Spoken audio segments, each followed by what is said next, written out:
Halo semuanya, kenalin aku Jana. Nah, di video kali ini aku bakal ngebahas mengenai konsep pemrograman dasar PHP. Di sini tuh ada dua jenis, yaitu looping dan function. Yuk langsung saja kita bahas.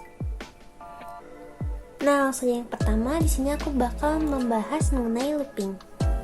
Looping itu bisa dibilang juga sebagai algoritma dalam pemrograman, di mana looping itu merupakan struktur program untuk mengeksekusi sebuah blok programnya secara berulang-ulang. Jadi misalnya kita mempunyai sebuah perintah yang harus dilakukan secara berulang-ulang. Nah, setelah kita menggunakan looping. Nah, format penulisan looping itu seperti ini ya. Di looping itu memiliki 4 elemen penting atau disebut parameter. Yang pertama itu ada inisialisasi, yaitu untuk menetapkan nilai awal yang digunakan untuk pengulangan. Yang kedua ada kondisi, yaitu ekspresi atau operasi pengulangan.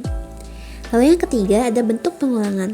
Nah, di bentuk pengulangan ini dibagi lagi menjadi dua, yaitu increment dan decrement. Increment ini tuh bakal nambah atau menduplikasikan sesuai inisialisasi yang awal.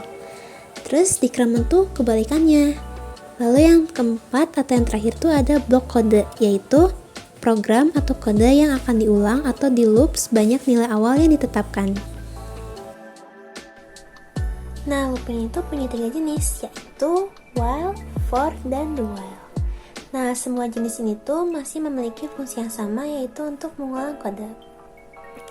Untuk while, ini tuh digunakan ketika jumlah nilai awal tuh diketahui tergantung pada kondisi tertentu. Kalau for tuh digunakan ketika nilai awal dan nilai akhirnya diketahui. Jadi syarat pengulangannya tuh harus memiliki nilai awal dan nilai akhir pengulangan. Lalu yang terakhir, do while, itu mirip seperti while, tapi dia terdapat validasi terlebih dahulu. Jadi misalnya kalau nilai awalnya itu sesuai, maka dia akan di looping secara terus menerus. Tetapi kalau tidak sesuai, dia akan di looping dulu sekali. Bedanya tuh di inisialisasinya. Nah, langsung aja ke contoh kode looping menggunakan jenis for. Yang pertama, kita masukkan atribut for. Lalu di bagian inisialisasi ini diisikan dengan $i sama dengan 1. Jadi nilai awalnya tuh dimulai dari angka 1. Lalu kondisi itu adalah batas pengulangan. Jadi kalau di sini tuh kurang dari sama dengan 10, maka hanya akan diulang sampai 10 kali. Dan yang terakhir, increment atau decrement tergantung dari perintahnya untuk apa. Kalau di sini kita memakai increment karena akan menampilkan angka hingga angka 10 alias akan bertambah terus.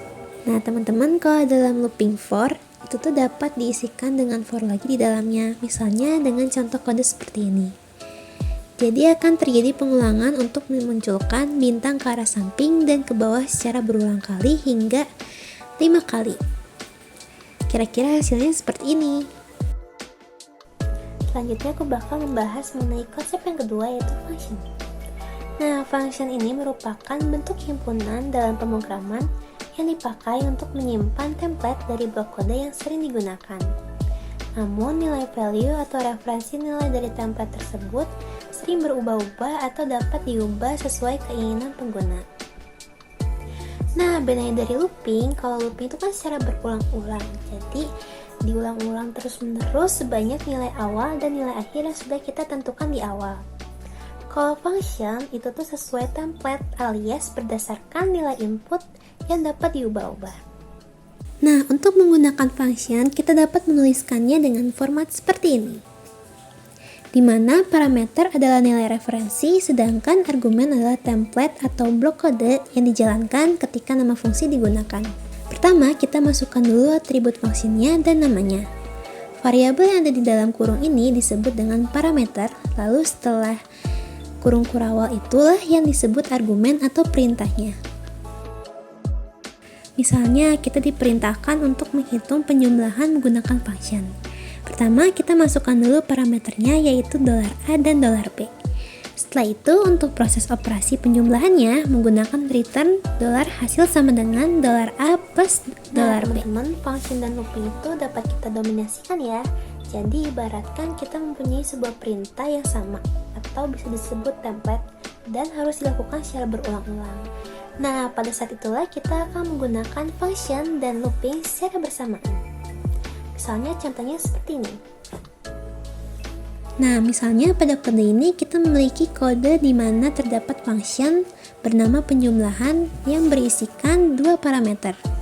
Di sini diperintahkan untuk memunculkan penjumlahan angka secara berurut yang dihitung secara berulang dari nilai awal yaitu $A sampai ke batas untuk menjumlah yaitu $B. Untuk terus memunculkannya diperlukan konsep pemrograman for, di mana $i sama dengan $a dan tidak lebih dari $b. Lalu menggunakan increment karena akan terus bertambah. Nah, selanjutnya kita akan memanggilnya menggunakan echo $a plus $i. Sekian video penjelasan dari aku, semoga video ini bisa bermanfaat bagi kalian semua. Mohon maaf ya kalau misalnya ada pengucapan yang salah atau kata-kata yang salah. Terima kasih, selamat beraktivitas kembali.